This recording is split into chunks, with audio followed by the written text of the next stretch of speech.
Voici un nouveau dossier expliquant pourquoi le Big Bang, ou modèle standard de la cosmologie, est un mensonge. Les spécialistes vont critiquer la simplicité de mes arguments, prétendront qu'il faut faire intervenir des notions beaucoup plus complexes que cela. Mais ce qui se conçoit bien s'énonce clairement, dit la sagesse populaire. Et si un adulte ne peut pas expliquer simplement le fonctionnement d'une centrale nucléaire à un enfant, c'est que lui-même n'a rien compris. C'est la même chose avec le Big Bang. Depuis exactement 100 ans, en 1917, que ce modèle a été inventé, personne n'est capable d'expliquer simplement comment cela s'est passé. Plus que cela, il est impossible de vérifier cette théorie, ce qui est contraire à toute méthodologie scientifique. C'est ce que j'expliquerai tout au long de cette étude.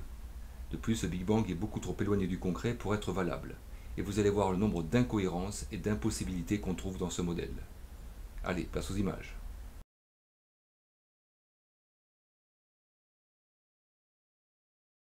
Depuis très longtemps, les religions avaient imposé l'idée que l'univers a été créé par Dieu. Voici d'ailleurs la première phrase de la Bible. Au commencement, Dieu créa le ciel et la terre. Et dans le Coran, on trouve, c'est Allah, le créateur du ciel et de la terre.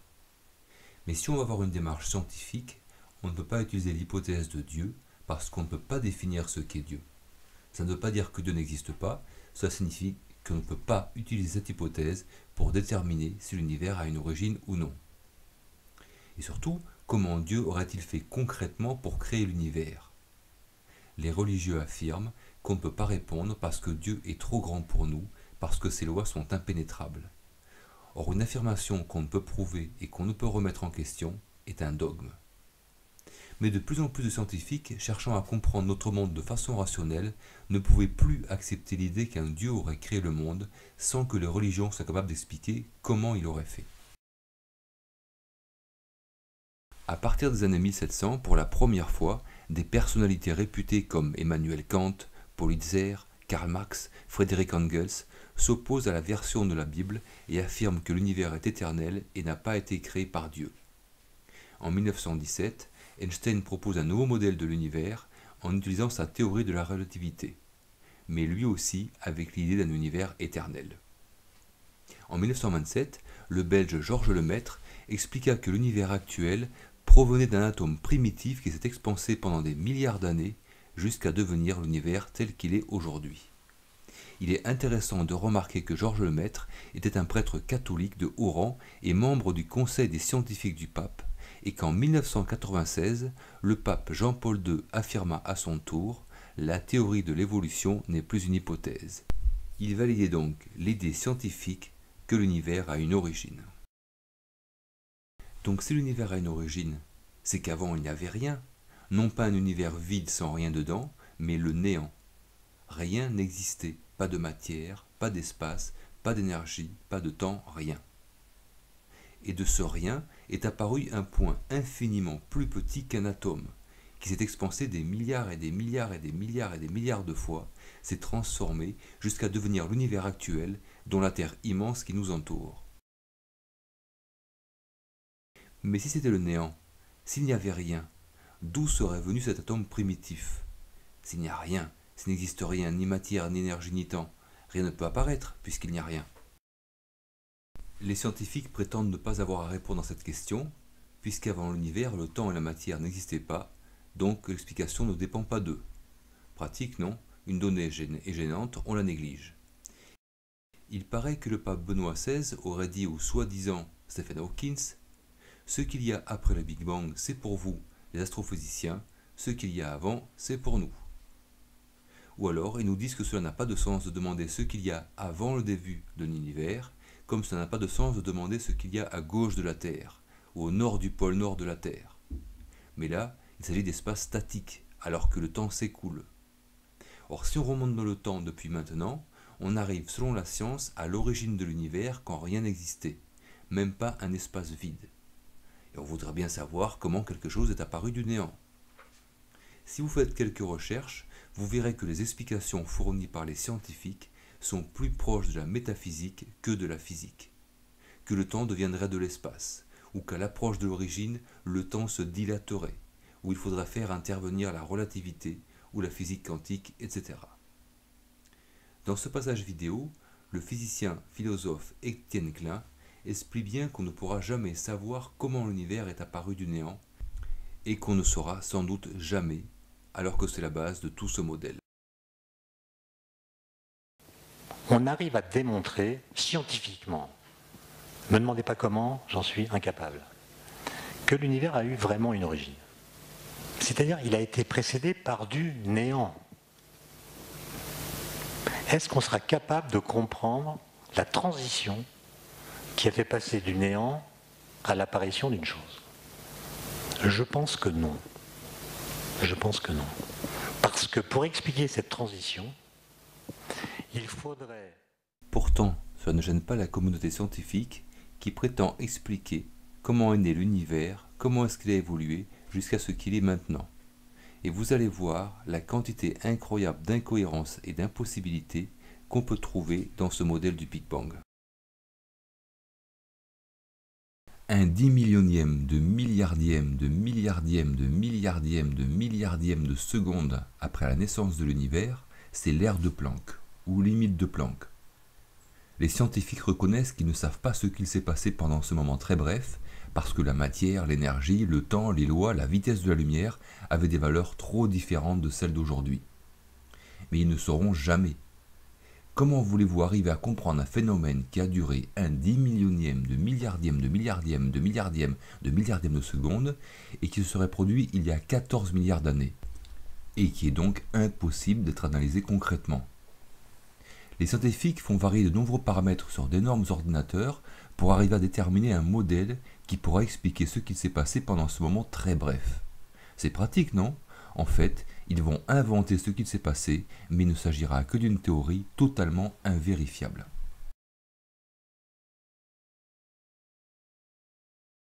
La matière est composée d'atomes, eux-mêmes composés de particules extrêmement petites, parce qu'elles font moins d'un millionième de milliardième de millimètre. Mais pendant l'ère de Planck, l'univers était plus petit que la plus petite de ces particules. Alors de quoi était-il composé? En quelle matière était l'univers? Les scientifiques ont inventé la théorie des cordes, très à la mode aujourd'hui, celle des brane, les multivers, les variétés de Calabi-Yau, mais il ne s'agit que de théories et d'équations mathématiques qu'on ne peut pas prouver concrètement. Lorsqu'on a découvert que la matière est composée d'atomes, on pouvait le prouver facilement avec des expériences en chimie. Mais la théorie des cordes est totalement impossible à prouver concrètement. Cela ne reste que théorique et spéculation mathématique. Donc de quoi était composé l'univers lorsqu'il était des milliards de fois plus petit que la plus petite des particules de la matière aujourd'hui? Alors donc la science aura une explication, c'est que au tout début, un millionième de milliardième de milliardième de milliardième de seconde après la naissance de l'univers, il n'y avait que des particules de matière et d'antimatière qui apparaissaient et disparaissaient en s'annihilant les unes des autres. C'est ce que la science appelait les fluctuations quantiques du vide. Puis comme il y avait un peu plus de matière que de particules d'antimatière, les particules de matière qui restaient ont fini par dominer et ont formé ce qui deviendra l'univers actuel. Mais là encore, il ne s'agit que de théorie, car on n'a jamais observé de particules d'antimatière dans l'univers. Les chercheurs en auraient fabriqué dans leurs accélérateurs de particules, mais cela ne prouve pas que cela a déjà existé à l'origine de l'univers. De même, on a fabriqué de nombreux produits qu'on ne peut pas trouver à l'état naturel dans l'univers, puisqu'il faut qu'ils soient fabriqués pour exister. Encore une fois, cette théorie que la matière a dominé sur l'antimatière n'est qu'une hypothèse totalement invérifiable. Ensuite, on continue dans la chronologie. Environ 1 millionième de milliardième de seconde après la naissance de l'univers sont apparues les premières particules élémentaires qui composent les atomes, les gluons, les bosons, les différents quarks, neutrinos et d'autres encore. Mais comment est-ce qu'en 1 millionième de milliardième de seconde seraient apparues ces particules avec des caractéristiques très précises de masse, de charge électrique et de spin?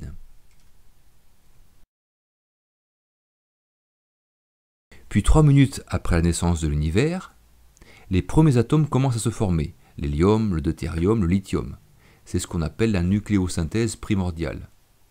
Mais là encore, comment est-ce possible qu'en seulement 3 minutes après le début de l'univers, un nombre précis de particules différentes se sont organisées entre elles pour former un noyau avec des électrons qui orbitent autour de ce noyau et plus d'une dizaine de constantes physiques indispensables à la cohésion atomique et avec aussi des valeurs extrêmement précises. Par exemple, la constante de structure fine, la loi de Coulomb, la constante de Coulomb, la constante de Rydberg, l'énergie de Hartree, le rayon de Bohr et encore de nombreuses autres constantes physiques. Tout cela en moins de 3 minutes. Les scientifiques reconnaissent qu'ils ne peuvent pas expliquer comment s'est formé l'atome d'hydrogène alors que c'est l'atome le plus simple parmi la centaine d'atomes connus. C'est intéressant aussi de savoir comment est-ce qu'ils ont déterminé cette phase. Aujourd'hui, ils ont remarqué qu'il y avait beaucoup trop d'atomes proches de l'hélium, ce qu'on appelle les isotopes, dans l'univers. Ils affirment que ces atomes, ne pouvant pas provenir des réactions nucléaires dans les étoiles, ils ont donc nécessairement été créés lors de la nucléosynthèse primordiale, 3 minutes après la création de l'univers. Donc, si on ne sait pas expliquer l'abondance de certains éléments observés dans l'univers, alors ils ont nécessairement été produits pendant la création de l'univers. Pourtant, il pourrait y avoir d'autres causes à l'abondance de ces éléments, puisqu'on connaît très mal l'univers qui nous entoure et qui nous est totalement inaccessible.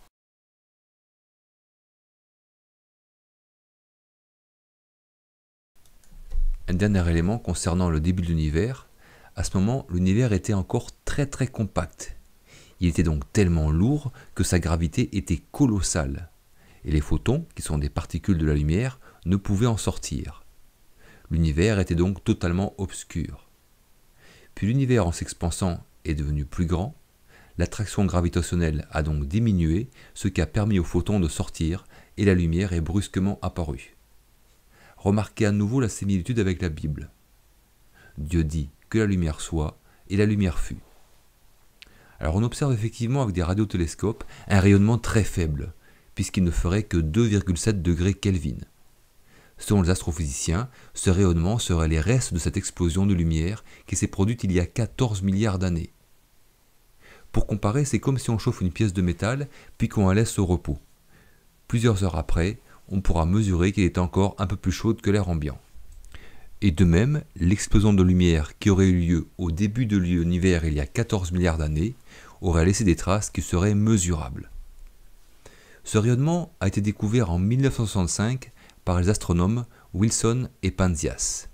Ils reçurent le prix Nobel pour cette découverte qu'ils ont appelé le fond de rayonnement fossile ou fond diffus cosmologique. C'est une des soi-disant preuves de la théorie du Big Bang. Mais là encore, pourquoi ce rayonnement effectivement observé serait les restes du rayonnement de l'origine de l'univers? Il pourrait y avoir d'autres raisons. Par exemple, il pourrait provenir localement de rayonnements de poussière interstellaire chauffés par les étoiles. Il pourrait aussi être produit par d'autres processus physiques que nous ne connaissons pas.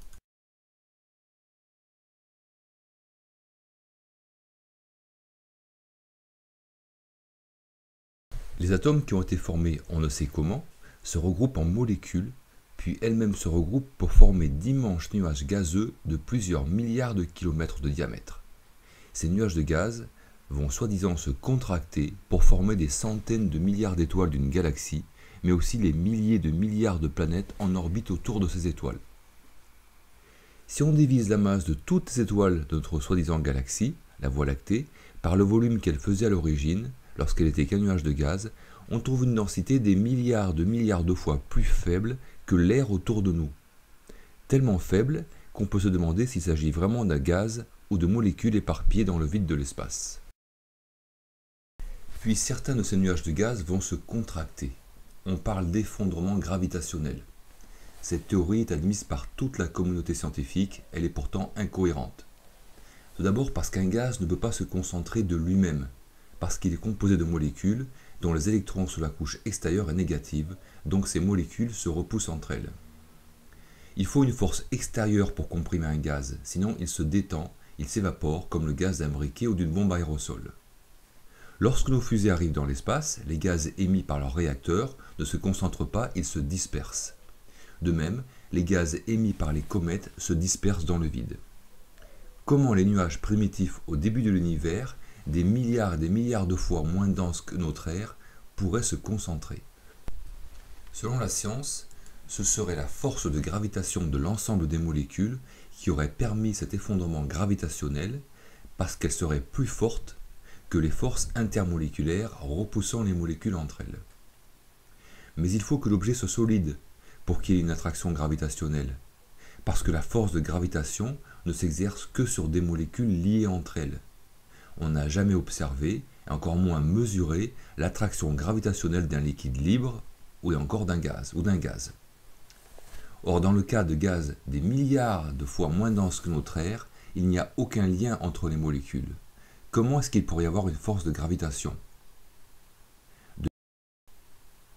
De plus, l'attraction gravitationnelle conserve l'énergie et la quantité de mouvement. Donc lorsqu'une molécule est attirée par la force de gravité d'une autre, elle va lui transmettre son impulsion et les molécules rebondiront l'une sur l'autre. Ensuite, pendant l'effondrement gravitationnel, le nuage commence à tourner sur lui-même, soi-disant car les molécules composant ce nuage de gaz ont des mouvements aléatoires. Et lorsque le nuage se contracte, la somme des directions de toutes les molécules engendre finalement une rotation de l'ensemble. Mais là encore, pour qu'il y ait une rotation de l'ensemble du nuage de gaz, il faudrait que toutes les molécules soient liées, comme dans un solide ou dans un liquide. Or là, il s'agit d'un nuage de gaz formant un volume de plusieurs centaines de milliards de kilomètres de diamètre et des milliards de fois moins dense que l'air qu'on respire. Les molécules sont donc éparpillées dans le vide, n'ont aucun lien entre elles, se repoussent, rebondissent les unes sur les autres et s'écartent les unes des autres de façon chaotique. Il n'y a aucune raison que ce nuage de gaz extrêmement ténu se mette à tourner ainsi. Et à nouveau, si ce nuage de gaz tourne sur lui-même, cela engendre une force centrifuge qui s'oppose à la force de gravitation, rendant encore plus impossible ce soi-disant effondrement gravitationnel. Jamais on n'a observé un gaz se comportant ainsi. En réalité, les molécules vont s'éloigner les unes des autres en commençant par celles qui sont situées à la périphérie et le nuage va se dissiper dans le vide de l'espace. Encore aujourd'hui, les galaxies qui sont en rotation n'ont pas une masse suffisante et donc une force de gravité suffisante qui pourrait s'opposer à la force centrifuge. Le gaz et les étoiles en formation devraient donc s'écarter du centre et se dissiper dans l'univers à cause de cette force centrifuge. Alors, les scientifiques ont inventé l'idée d'une matière noire invisible qui augmenterait la masse d'une galaxie, lui donnant une gravité plus forte et contrecarrant l'effet de la force centrifuge. Pratique encore une fois. Lorsque les scientifiques rencontrent des incohérences dans leur modèle, ils inventent ce qui les arrange pour que ce modèle reste valide. Mais personne n'a jamais observé cette matière noire. On ne sait pas quelle serait sa composition microscopique, alors qu'elle devrait peser plus de 95% de la masse de l'univers connu. On n'en a jamais trouvé le plus petit échantillon. Elle n'a été déterminée que par le calcul et, comme d'habitude, par des observations indirectes. Un comptable qui ne sait pas où est 95% de mon argent, mais qui m'assure qu'il est là, je le mets direct à la porte et je lui fais un procès. Pourtant, c'est vrai qu'on voit bien dans le ciel, avec de très bons télescopes, des nuages de gaz qui seraient, selon les astrophysiciens, des systèmes stellaires en formation. Mais comment peuvent-ils affirmer cela, puisque la formation d'un système stellaire dure plusieurs millions d'années? Leur évolution est si lente que nous ne voyons aucun changement depuis les dizaines d'années qu'ils sont observés. On ne peut pas prouver que ces objets bien visibles dans le ciel sont des systèmes stellaires en train de se former, cela peut être tout autre chose. Bien sûr, les astrophysiciens répondront que ce n'est pas si simple que ça, qu'il faut faire intervenir des éléments beaucoup plus complexes, des surdensités locales, des instabilités de Jeans. Mais comment accepter des théories impossibles à vérifier et qui de plus font intervenir des éléments que personne n'a jamais observés? On passe maintenant à la formation des planètes. Cette partie est la plus simple à comprendre parce qu'elle fait appel à des notions concrètes, pas de physique quantique, de relativité, de particules relativistes. Donc on a vu que le nuage de gaz s'est effondré sur lui-même en tournant pour former un disque protoplanétaire composé de plasma, c'est-à-dire un gaz ionisé dont les atomes ont perdu leurs électrons et qui sont devenus des ions. La foudre ou la traînée des étoiles filantes sont un plasma. Là encore, le plasma de ce disque protoplanétaire est des millions de fois moins dense que notre air. Pourtant dans ce disque, des cristaux de glace et des poussières se seraient formés, puis se seraient agglomérés entre eux pour former des blocs de plus en plus gros jusqu'à former des planètes. C'est ce qu'on appelle l'accrétion planétaire. Comment des poussières pourraient fusionner entre elles, puis des blocs de roche? Leur gravité est extrêmement faible, et lorsqu'un grain de poussière entre en collision avec un autre, Ils ne vont pas fusionner, mais ils vont rebondir l'un sur l'autre, voire se briser si leur vitesse relative est élevée. La science ne sait pas exactement comment ça s'est fait et reconnaît que c'est une énigme.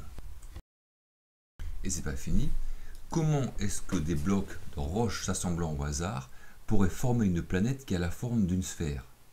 Si des blocs s'assemblent entre eux dans le vide, cela devrait donner un volume sans forme précise.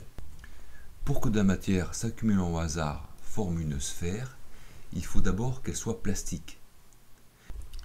Comment des blocs rocheux et rigides, mesurant parfois plusieurs kilomètres de diamètre, pourraient être plastiques? Il faut aussi qu'elles soient en rotation sur elles-mêmes. Pourquoi ces roches s'agglomérant par hasard seraient en rotation autour d'un axe central? Il faut aussi que cette matière subisse une force extérieure suffisante, comme par exemple dans le cas d'un potier qui transforme une masse d'argile en une sphère.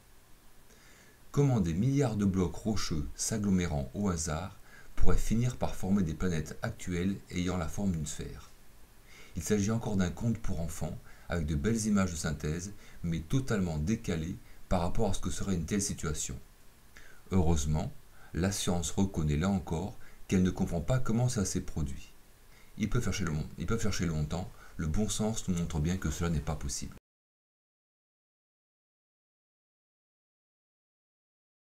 Il y a aussi quelque chose d'étonnant.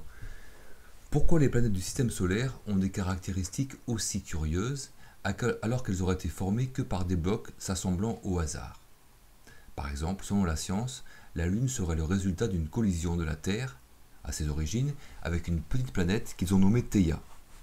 Lors de la collision titanesque, une grande quantité de roches provenant de l'impact aurait été envoyée en orbite autour de la Terre et se serait ensuite agglomérée entre eux pour former la Lune.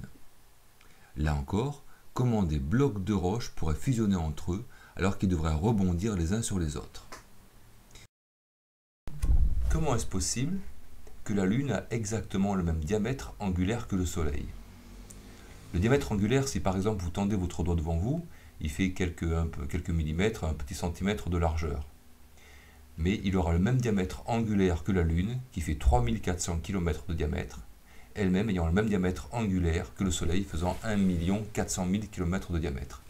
Donc comment est-ce possible que des roches qui se sont agglomérées pendant des millions d'années ont formé la Lune, qui a le même diamètre angulaire que le Soleil? Bon, admettons que ce soit une coïncidence. Voici un autre élément curieux. Comment est-ce possible que la vitesse de rotation de la Terre sur elle-même, 463 mètres par seconde à l'équateur, égale exactement 100 fois la vitesse de la rotation de la Lune sur elle-même, 4,63 mètres par seconde à son équateur, alors que la Terre, mais aussi la Lune, ont été formées par le hasard de roches qui se sont agglomérées entre elles? Ce sont des coïncidences étonnantes, non? Et ce n'est pas fini, puisqu'on trouve aussi d'étranges caractéristiques dans le système solaire. En multipliant par 5 la distance de la Terre au Soleil, on obtient exactement la distance du Soleil à Jupiter. En multipliant par 10, on obtient la distance du Soleil à Saturne. Par 20, la distance du Soleil à Uranus. Par 30, la distance du Soleil à Neptune. Et par 40, la distance du Soleil à Pluton.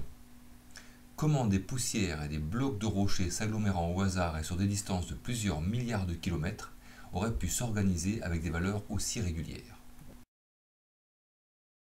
Pourquoi les planètes suivent toute l'équation énoncée dans la troisième loi de Kepler?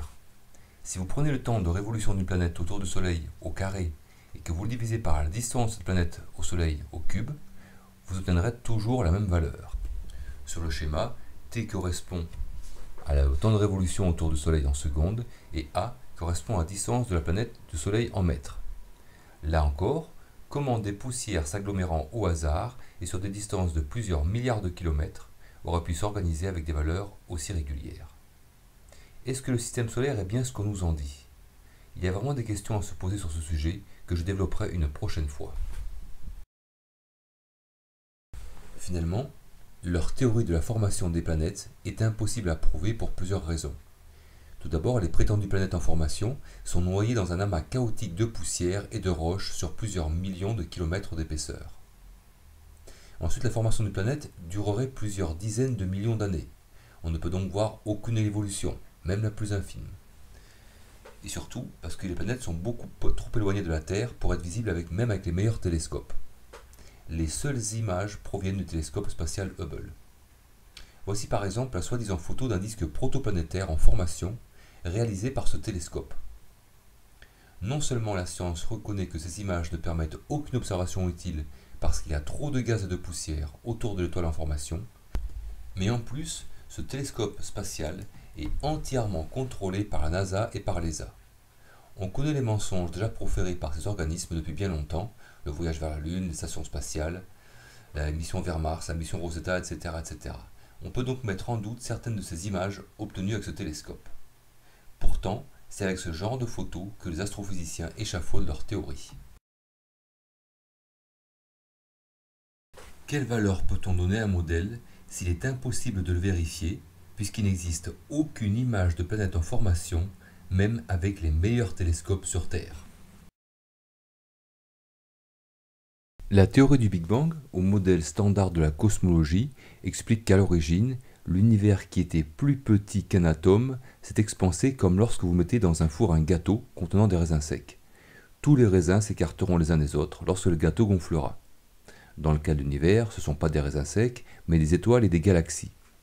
Donc pendant 14 milliards d'années, l'univers s'est expansé à partir de ce point plus petit qu'un atome pour devenir tel qu'on nous le décrit aujourd'hui. Des milliards de galaxies et d'étoiles, avec des planètes orbitant autour de toutes ces étoiles, dont la Terre avec ses montagnes, ses océans, ses forêts, les plantes, les insectes, les animaux, les humains et toutes nos villes. Regardez autour de vous, regardez l'immensité de la Terre, et elle n'est qu'une partie infinitésimale de l'univers. Pensez-vous vraiment que tout ceci provient d'un point infiniment plus petit qu'un atome? Là encore, on trouve de nombreuses incohérences dans cette théorie d'expansion de l'univers.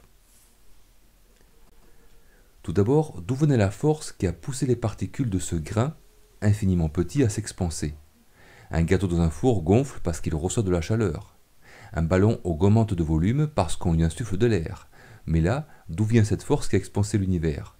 Elle est sortie du néant, elle aussi?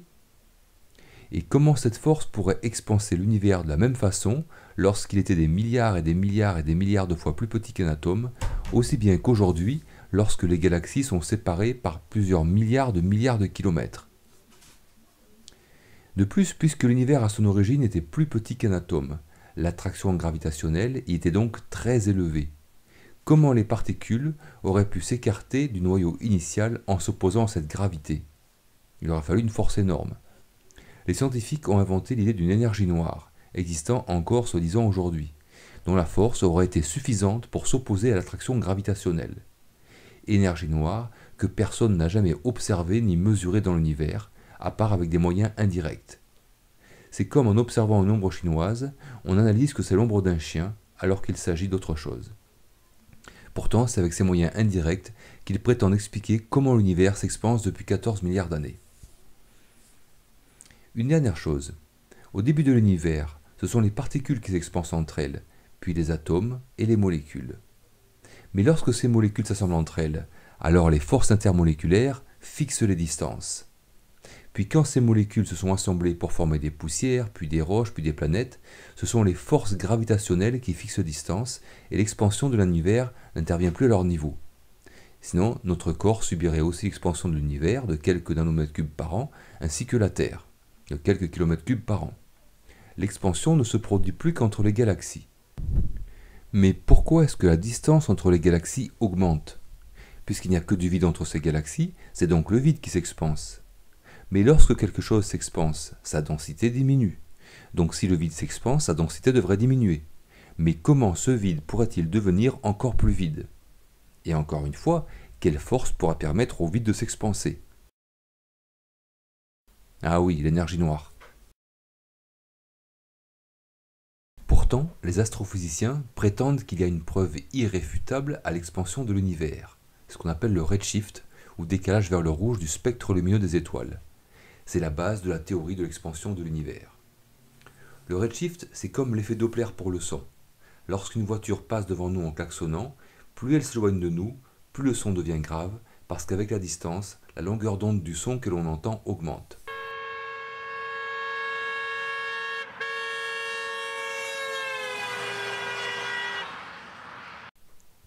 Donc puisque la lumière est aussi en partie une onde, Lorsqu'une galaxie s'éloigne de nous, en théorie, la longueur d'onde de la lumière qu'on reçoit augmente et devient plus rouge.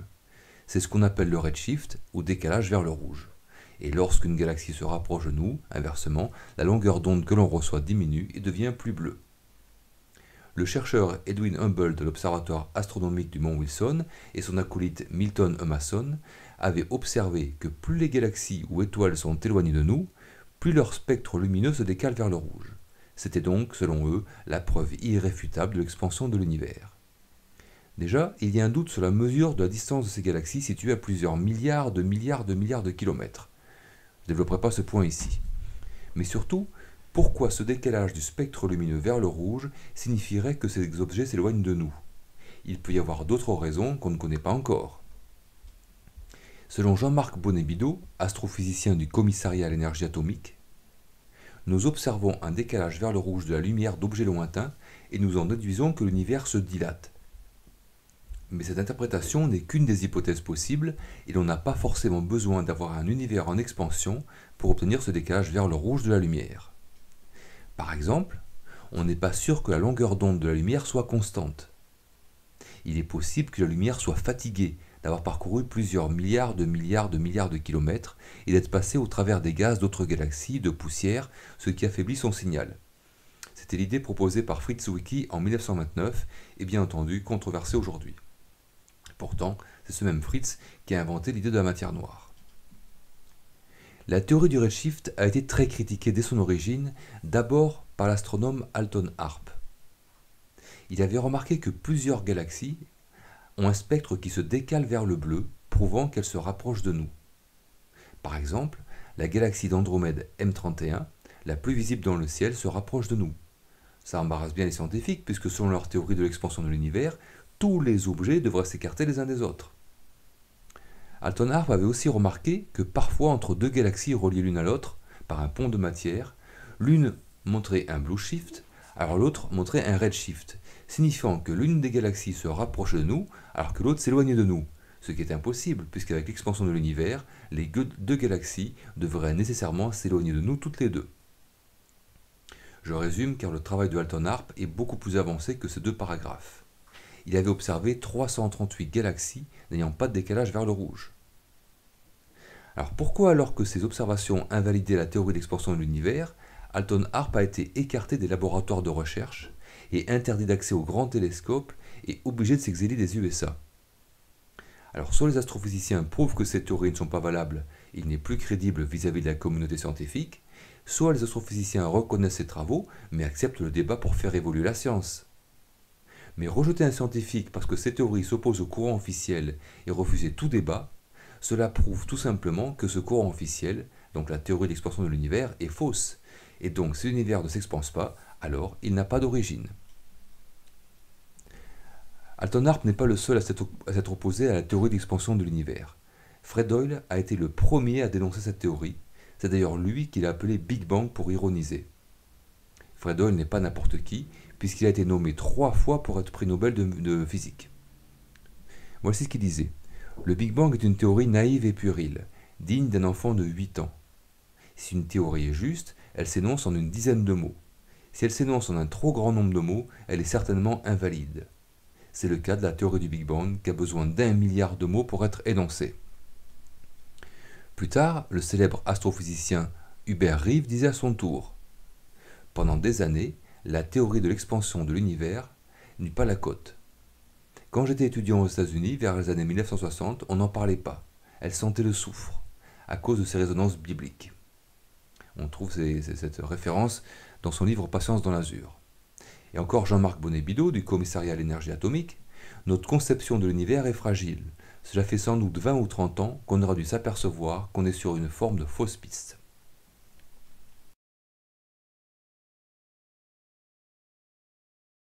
Il y a aussi d'autres physiciens, de nombreux physiciens et astrophysiciens renommés qui expliquent très bien et de façon plus complexe pourquoi la théorie du redshift de l'expansion de l'univers n'est pas possible. Vous trouverez le lien vers cette page en bas de la vidéo ou bien sur mon site.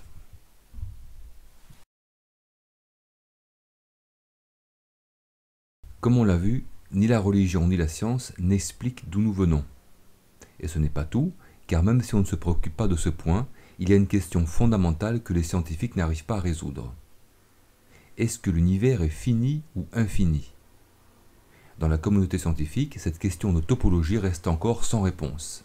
Pourtant, ils ont envoyé les satellites COBE, puis WMAP, pour mesurer si l'univers avait une courbure ou non.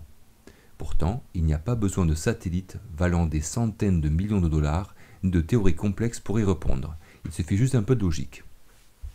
Si l'univers est infini, alors si vous pouviez partir depuis la Terre en ligne droite avec une fusée, vous parcourriez des milliards et des milliards de milliards de milliards de kilomètres, mais vous rencontrerez théoriquement toujours des étoiles à l'infini. Cependant, l'infini n'est qu'une notion abstraite utilisée par les mathématiciens pour effectuer certaines démonstrations.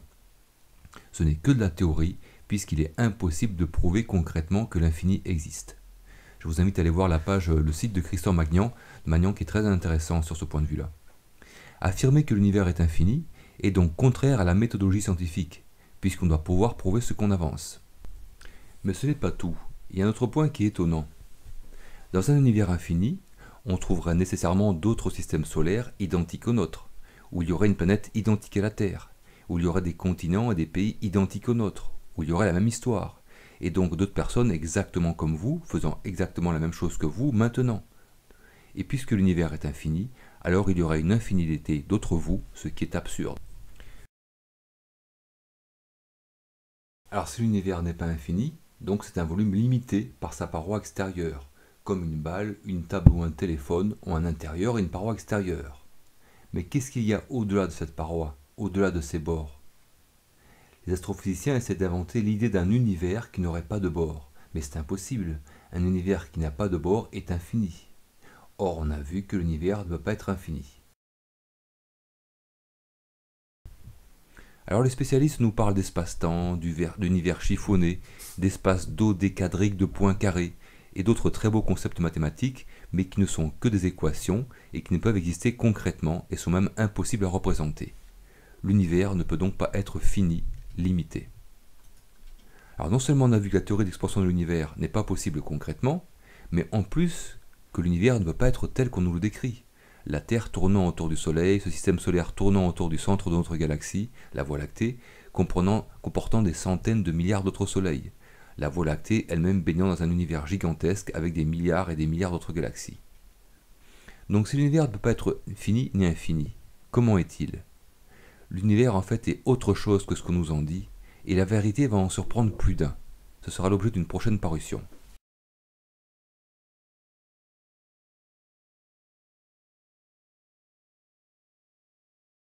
De plus en plus d'astrophysiciens reconnaissent les incohérences de l'expansion de l'univers et proposent d'autres modèles. Cet infime grain cosmique existait depuis un temps infini, puis tout à coup s'est expansé. Mais cela revient au même. S'il ne se passait rien depuis un temps infini, pourquoi tout à coup ce grain se serait brusquement entré en expansion? Quelle force en serait la cause? Notre théorie, très à la mode, serait que l'univers subit des cycles de contraction et d'expansion. Il y aurait déjà eu un univers avant le nôtre qui se serait effondré en se contractant jusqu'à devenir un point infime. Ce point infime se serait à nouveau expansé jusqu'à devenir notre univers actuel. Il y aurait donc eu une infinité d'univers avant le nôtre qui se serait expansé, puis contracté, puis à nouveau effondré, etc. Cela revient donc à dire que l'univers est infini dans le temps. On revient de voir que l'infini n'existe pas et amène des incohérences. Puis là encore, quelle force pousserait l'univers à se contracter et à s'expanser? Il y a la théorie de l'univers stationnaire qui a été défendue par Fred Hoyle et qui a été réfutée par la communauté scientifique. L'univers existerait et évoluerait depuis toujours, des étoiles naissent, d'autres meurent, puis des atomes se forment sur une planète, puis des molécules, puis des êtres vivants, jusqu'aux humains comme aujourd'hui sur Terre. Or on vient de voir que les planètes ne peuvent pas se former à partir d'un nuage de gaz. Et là encore, ça reviendrait aussi à dire que l'univers est éternel, donc infini dans le temps. On a vu que ce n'est pas possible. Certains aussi disent que l'univers actuel sera l'émanation d'un autre univers ou d'autres univers beaucoup plus grands. Mais jamais personne n'a observé ces univers plus grands, il ne s'agit que de spéculation. Selon les créationnistes, l'univers aurait été créé par Dieu. Ils ne sont pas d'accord entre eux, puisque pour certains de ces créationnistes, Dieu a créé l'univers il y a 6000 ans, puisque dans la Bible 1000 ans sont comme un jour, et pour d'autres, Dieu a bien créé l'univers il y a 14 milliards d'années, comme le dit la science, et les séjours de la création dans la Bible correspondraient à 6 grandes ères de plusieurs centaines de millions d'années. On a vu qu'il s'agit d'une croyance puisqu'il est impossible de prouver cette thèse, de prouver que Dieu a créé l'univers, alors qu'elle prend de plus en plus d'importance aux États-Unis. La science cherche maintenant à inventer, il n'y a pas d'autre mot pour cela, un concept qui rendrait valide cette théorie du Big Bang. Mais ils sont en train de construire un château de cartes. Plus ils en rajoutent, plus ils se rapprochent du point inévitable d'écroulement.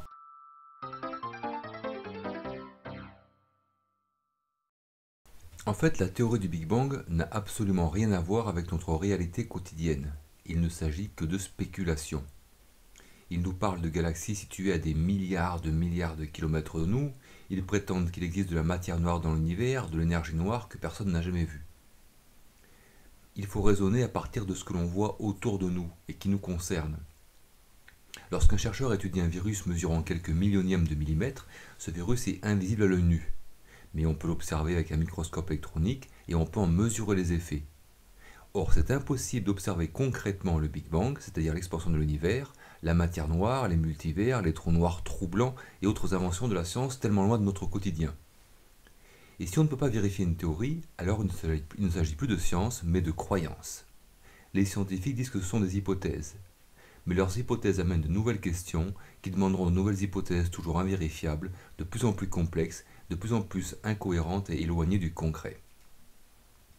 Mais est-ce que le rôle de la science n'est pas d'améliorer nos vies? Ils dépensent des sommes astronomiques dans leur gigantesque accélérateur de particules pour savoir ce qu'il se serait passé au début de la soi-disant formation de l'univers. Or, l'énergie qu'ils arrivent à donner à une particule est au mieux celle d'un moustique. Alors que dans la théorie de l'expansion de l'univers, une seule de ces particules aura l'énergie d'un TGV, avec une vitesse proche de la lumière. Et le moment qu'ils étudient aurait duré un 10 millionième de milliardième de milliardième de milliardième de milliardième de seconde après le début de l'univers, soit il y a 14 milliards d'années de maintenant. Pensez-vous vraiment que les recherches dans ce domaine vont régler les problèmes sérieux engendrés par la croissance de notre société? Est-ce qu'il n'y aurait pas des recherches plus importantes à faire? Vous comprenez pourquoi la théorie du Big Bang est autant défendue? Parce que cela fait vivre des milliers de chercheurs dans le monde, ça génère toute une économie inutile, comme pour la soi-disant station spatiale, les soi-disant voyages vers la Lune, la planète Mars et autres escroqueries générant des revenus confortables pour beaucoup de monde. Et ce n'est que la partie émergée de l'iceberg. Parce que le mensonge est beaucoup plus profond que cela. L'univers n'est pas ce qu'on nous en dit, et comme je vous ai expliqué, ce sera l'objet d'une prochaine parution. Mais finalement, qu'est-ce que ça change pour nous de savoir que l'univers est une origine ou non? Puisque l'univers n'a pas d'origine, alors d'où nous venons? Quelle est notre place dans l'univers? Que sont vraiment les humains?